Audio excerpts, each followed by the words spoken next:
Good morning to all students of BSc final year. Biotechnology की जो unit है उसके अंदर एक और पर्टिकुलर टर्मिनोलॉजी दी हुई है, डीएनए लाइब्रेरीज़। हमने पीसीआर का वीडियो बनाया है और पीसीआर में आप एक ही डीएनए फ्रेगमेंट की बहुत सारी कॉपीज़ बना सकते हैं। ओके, तो उसी तरह से ये जो कॉपी बनाते हैं उनको एक अरेंज तरीके से हम इस तरह से लाइब्रेरी की तरफ कलेक्शन करके रखते हैं, ताकि जब भी हमें कोई भी किसी भी पूरे जीनोम में से किसी भी एक डीएनए का पार्ट अगर चाहिए हो तो वो हमें अवेलेबल रहे, तो उसको कहते हैं जीनोमिक लाइब्रेरीज़। ओके, तो ये डीएनए लाइब्रेरीज़ हैं। आप देखिए इसमें a DNA library is a collection of clones of DNA designed so that there is a high probability of finding any particular piece of source DNA in the collection.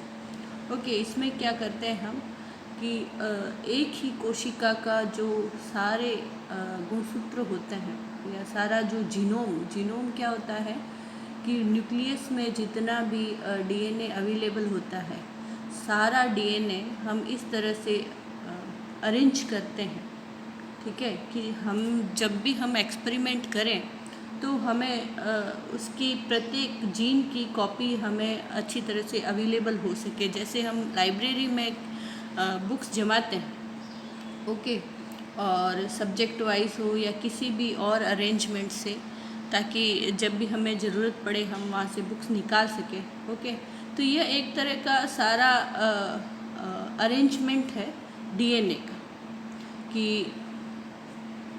हमें जब भी किसी particular gene की requirement हो, हम उस gene को उस डीएनए लाइब्रेरी से निकाल कर अपने एक्सपेरिमेंट्स के लिए काम में ले सकें।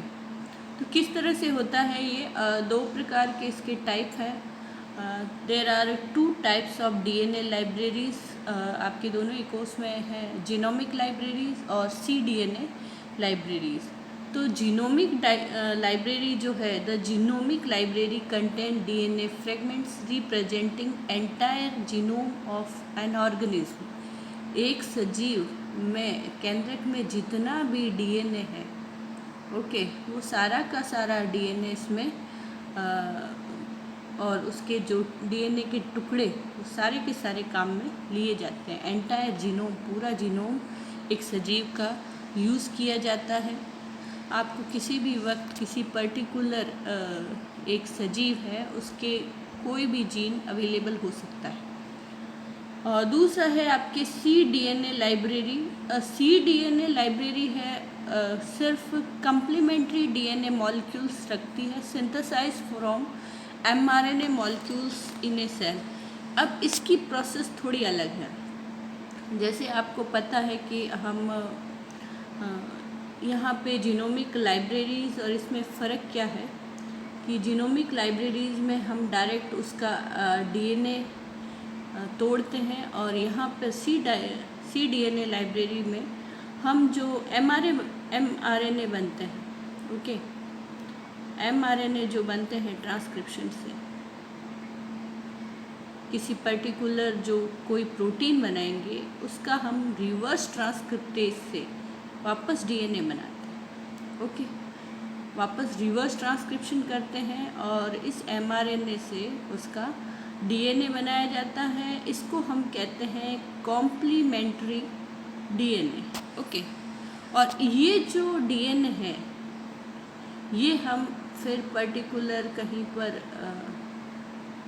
किसी प्लाज्मिड में या किसी भी क्लोनिंग वेक्टर में इसको हम इंसर्ट करके और इसकी लाइब्रेरीज बनाते हैं। ओके, तो दोनों में फ़र्क है। एक में तो हम डायरेक्ट उसका पूरा जीनोम ले रहे हैं, पूरा डीएनए ले रहे हैं, और इसकी इनिशियल प्रोसेसिंग डिफरेंट है। बाकी इसमें भी डीएनए को ही कलेक्ट किया जाता है। अब जो जीनोमिक लाइब्रेरीज हैं, genomic library is a collection of bacteria that have been genetically engineered to hold the entire DNA of an organism. इसमें आप थोड़ा सा इसको देखने की कोशिश कीजिए। Collection of bacteria which have been genetically engineered to hold the entire DNA of an organism। अब यहाँ हम उस किसी पर्टिकुलर डीएनए को कहाँ रखते हैं, आप इसको समझने का प्रयास करें। देखिए, किसी भी सारा का सारा हम क्रोमेटिन मटेरियल अलग करते हैं, डीएनए के फ्रेगमेंट्स को अलग करते हैं, फिर इन सारे फ्रेगमेंट्स को, सारे डीएनए के फ्रेगमेंट्स को हम प्लाज्मिड में इंसर्ट करते हैं।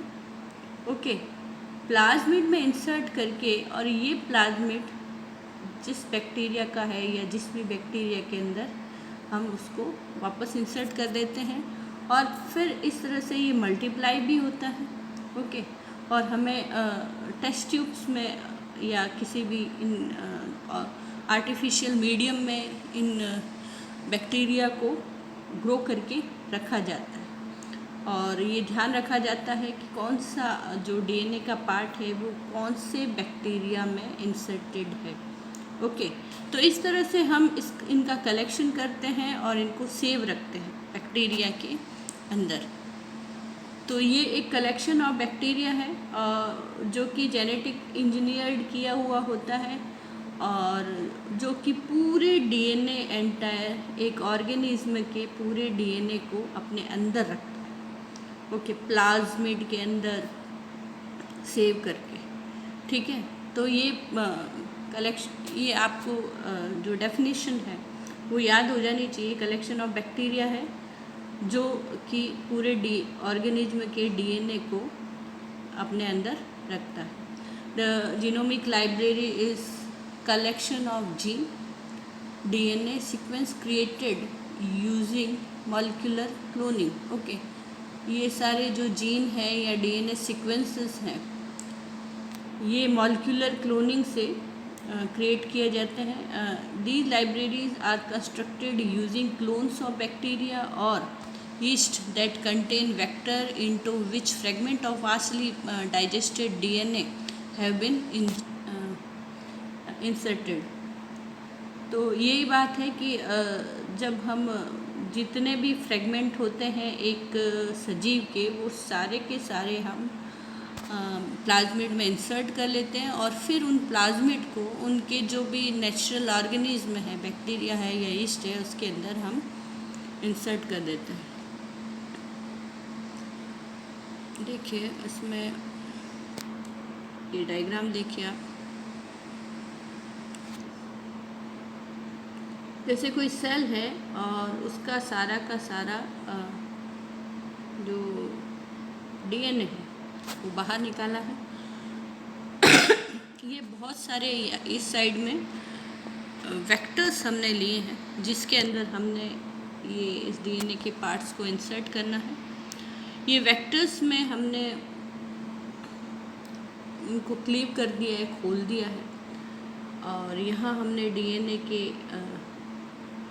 रेस्ट्रिक्शन एंडोन्यूक्लियस से डीएनए को तोड़ दिया है, उसके अलग टुकड़े कर दिए हैं। उसके बाद हम यहाँ पर जो प्लाज्मिड है और यहाँ पर ये इन दोनों का लाइगेशन करवाते हैं, जोड़ते हैं, और उसके बाद हम वापस इन प्लाज्मिड को उनके ऑर्गेनिज्म में इंसर्ट कर देते हैं। ये मल्टीप्लाई होते रहते हैं, बहुत सारी कॉपीज़ बनती रहती है, और अब इनको बिल्कुल ध्यान से, केयरफुली तरीके से इनको इस तरह से कि कौन सा डीएनए का फ्रेगमेंट कौन से वाले बैक्टीरिया में था, इस तरह से अलग अलग टेस्ट ट्यूब्स में डाल दिया जाता है। ओके, तो इस तरह से इनका कलेक्शन रखा जाता है कि कौन सा वाला डीएनए का फ्रेगमेंट कौन से सेल में है, और जब भी चाहिए होता है ये यहाँ पे मल्टीप्लाई होते रहते हैं, ग्रोथ करते रहते हैं, और वो डीएनए भी साथ साथ एम्पलीफाई होता रहता है। तो एम्पलीफिकेशन भी है और उनका कलेक्शन भी है।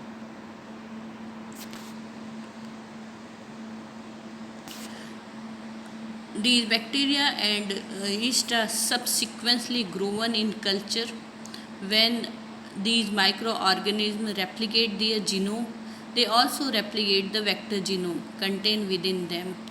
ओके हमने कहा कि जब वो बैक्टीरिया और ईस्ट सिर्फ वहाँ पे सेव ही नहीं है, जैसे जैसे वो बैक्टीरिया सेल डिवीज़न करेगा उसके साथ साथ प्लाज्मिड भी, और प्लाज्मिड के साथ हमारा जो डिज़ायर्ड डीएनए है वो भी उसके साथ साथ रेप्लिकेट होता रहेगा. They replicate DNA fragment. They has been inserted in vector producing clone of the original genome.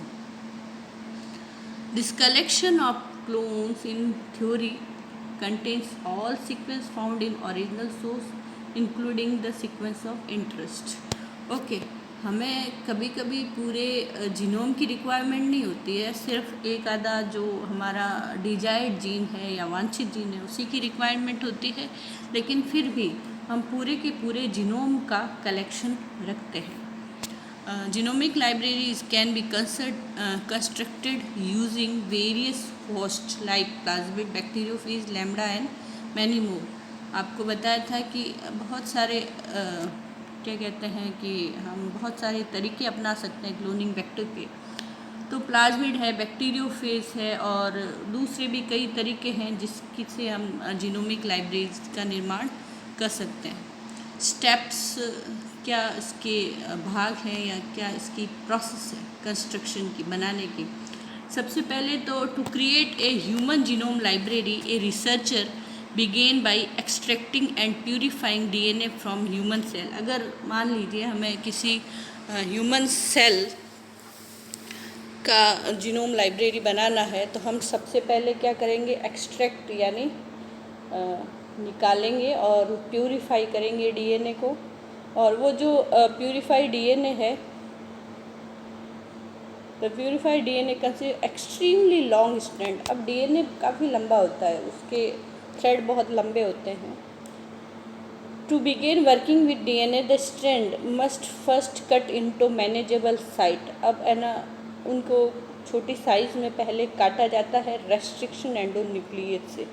अब वो वही रेस्ट्रिक्शन एंडोन्यूक्लियस है और वो साइज़ भी उनकी देखी जाती है कि जो हम क्लोनिंग वेक्टर काम में ले रहे हैं उसके अंदर इंसर्ट भी होना चाहिए. क्लोनिंग वेक्टर पढ़ते वक्त हमने ये देखा था कि सारे जो क्लोनिंग वेक्टर्स हैं उनकी अलग अलग इंसर्टेड साइड लेने की कैपेसिटी है. ओके, तो उस हिसाब से हम ये जो जितना भी डीएनए हमने बाहर निकाला है उस डीएनए को हम उस साइज़ में कट करेंगे. And DNA therefore is digested with restriction enzyme. Okay, तो रेस्ट्रिक्शन एंजाइम का यूज़ करेंगे जो कि डीएनए को एक स्पेसिफिक सीक्वेंस में कट कर देगा. The restriction enzyme cut DNA into thousands of smaller fragments each of which में कंटेन वन और मोर जीन. छोटे छोटे टुकड़ों में काट देता है और जिसमें एक या एक से ज़्यादा जीन पाए जाते हैं. नेक्स्ट है, each fragment is different and have unique DNA sequence.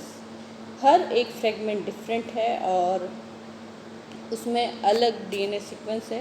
To create the library each fragment must be inserted into loops of DNA called plasmid. अब हम ये जो फ्रेगमेंट्स हैं उनको प्लाज्मिड के अंदर इंसर्ट कर देंगे.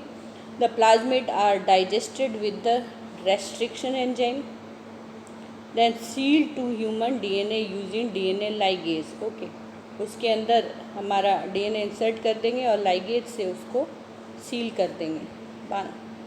And resulting molecules are recombinant और इसको हम कहते हैं RDNA, रिकॉम्बिनेंट डीएनए. जब टेक्नोलॉजी हमने पढ़ी थी, the recombinant DNA molecules are added to bacteria and bacteria are made to take up the DNA. Okay, अब ये जो रिकॉम्बिनेंट डीएनए है उसको हम वापस बैक्टीरिया के अंदर इंसर्ट करा देंगे. When bacteria have taken up the DNA, जब बैक्टीरिया उसको ले लेता है, the entire collection of cell and DNA represent a human genome library. अब वो जितने भी टुकड़े हैं वो हम अलग अलग प्लाज्मिड में इंसर्ट करवा के उनको केयरफुली अलग अलग बैक्टीरिया के अंदर अगर हम सेव कर लेते हैं और उन सभी को अलग अलग टेस्ट ट्यूब में हम जमा देते हैं तो हमें भी ये ध्यान रहता है कि कौन सा जीन या कौन सा डीएनए फ्रेगमेंट कौन सी जगह पर कौन सी लोकेशन पर है। तो जब भी हमें चाहिए हो हम वापस उससे, अब हमारा सेव भी हो गया है, और जब बैक्टीरिया वापस ग्रो होगा तो उसकी ग्रो के साथ साथ हमारा जो हमने जीन की कॉपी डाली है वो मल्टीप्लाई भी होती रहेगी। ओके, तो दो इसके बेनिफिट हैं। इस तरह से ये डायग्राम हमने देख लिया है। यूज़ क्या है जीनोमिक लाइब्रेरी का? Researcher can explore the genome of an organism to learn about the genomic structure and function। सबसे पहले तो ये है कि हम किसी सजीव के पूरे जीनोम का अगर अध्ययन करना चाहते हैं तो या कोई भी रिसर्चर ये करना चाहे तो वो सारे जीनोम के डीएनए फ्रेगमेंट्स अलग से सेव करके और एक एक निकाल के वापस उसको पूरा देख सकता है, उसके स्ट्रक्चर और फंक्शन के बारे में जानकारी ले सकता है। You can also map the genome. आप मैप कर सकते हैं। मैप मीन्स कौन सा जीन कहाँ है, क्या लोकेटेड है, ये सब। Identify the location of a specific gene. Gene की स्थिति का पता लगा सकते हैं। The genomic library can also be used for the purpose of cloning segment of DNA. Okay, genomic library. फिर आप रिकॉम्बिनेंट डीएनए टेक्नोलॉजी में अगर हमें कहीं ट्रांसजीन या किसी पर्टिकुलर जीन की रिक्वायरमेंट हो तो वो भी हम यहाँ से ले सकते हैं। Okay, thank you for watching. आप इसको पढ़ते रहिए। हम नेक्स्ट वीडियो में cDNA लाइब्रेरी के बारे में पढ़ेंगे। Thanks for watching.